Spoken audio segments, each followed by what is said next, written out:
Welcome to The Explainer. Today, we're tackling a problem that affects almost every single one of us, the housing crisis. We're going to dive into the massive logjam that's stopping us from building the homes we so desperately need. I mean, it seems like such a simple solution, doesn't it? Prices are through the roof because there's just not enough supply. So why don't we just build more? Well, the reality on the ground is way more complicated, and that's the real mystery we're going to unpack today. So, at its core, here's what's going on. It is a classic supply and demand problem, but it's been cranked up to 11. You've got this overwhelming demand, right? It's fueled by things like migration and just general population growth, and it's running headfirst into a total brick wall of not enough new housing. And what's the result?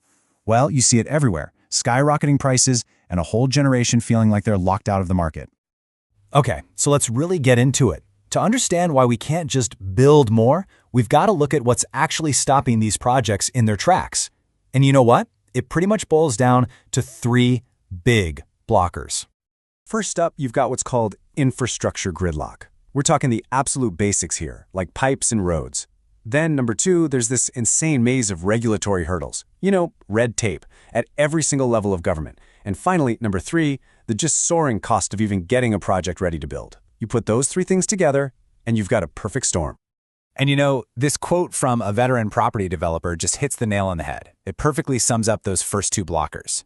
They were asked, hey, if you had a magic wand, what would you fix? And the answer wasn't about fancy designs or marketing gimmicks. Nope, it was the absolute fundamentals: sewer, water, and the EPBC. That's the Federal Environmental Protection Act. Those are the things grinding everything to a halt. And here's a fact that really gets to the heart of that whole infrastructure problem. It's actually kind of mind-blowing.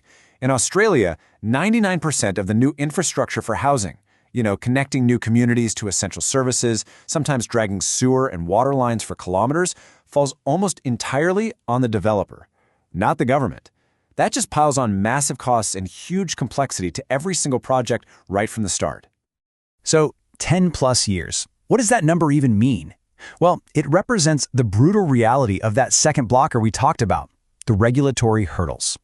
Just to give you a real-world example, in the Ripley Growth Corridor, that's west of Brisbane, an area the council had already marked for future development, it took more than a decade just to get the very first block of land ready for the market. So why on earth does it take so long? I mean, even when the government gives the green light and says, yep, you can build here, developers get totally bogged down in this tangled web of approvals. You've got federal environmental laws to deal with, then state planning requirements, then local council permits. It all creates this incredibly slow, grinding process that can just stall a project for years and years. And that brings us right to our third and final blocker, just exploding costs. I mean, look at this. The price to get a single serviced block of land ready for a builder has just shot through the roof. Just 4 years ago, you were looking at about $110,000. Today, it's pushing $180,000. That's a jump of over 60%, and it's driven by literally everything: fuel cost, material cost, new fees, new charges, you name it. So you might be thinking, with all these huge blockers in the way, how is the industry even surviving? How is anything getting built at all? Well, developers are being forced to adapt, and they're doing it in some pretty interesting and, frankly, very risky ways. Yeah, to make the numbers work, a lot of developers are now hunting specifically for what you'd call problem sites. We're talking about land that has issues, maybe a steep slope, or flood risks, or some kind of ecological challenge that would normally scare people off. On top of that, they're stepping away from the big traditional banks, and instead, they're structuring these really complex, creative deals just to be able to secure land and manage all the incredible risks that come with it. And all of this has made de-risking the absolute name of the game. You see, the real value isn't just in owning a piece of dirt anymore. It's in the ability to solve all of its problems. So if a developer can take a really complicated site, somehow navigate that maze of approvals we talked about, and get confirmation that services can actually be connected, well, they create a clear path forward. And that clear path, that's where the value and the profit is really made.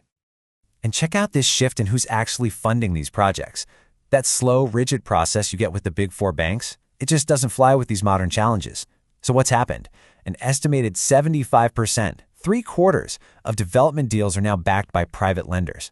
Why? Because these funders, they actually understand property, they get the risks, and this is the big one, they can move fast. Okay, so we've laid out this massive gridlock. The big question is, what can actually be done to fix it? This is where we get into a really important policy debate. And what you're seeing here are two completely different philosophies on how to tackle the problem. On one hand, you have the current approach, which is a bit like treating the symptom. It's about giving grants and rebates to home buyers. Now, that helps them compete for the very few homes that are actually available, but you know what that can also do? It can just push prices even higher. The other idea is to treat the cause, and that means the government stepping in and proactively investing in that core infrastructure, the sewer, the water, the roads, to unlock huge new areas for development in the first place.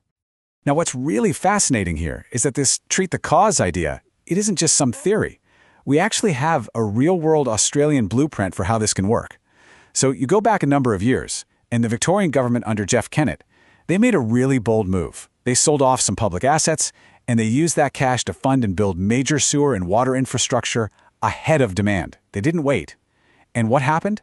It created this clear, logical path for growth that basically unlocked Melbourne's development for the next 15 to 20 years. And so that leaves us with one final and pretty crucial question.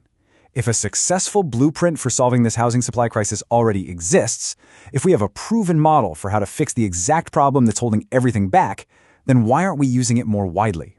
That's it for this explainer. Thanks for watching.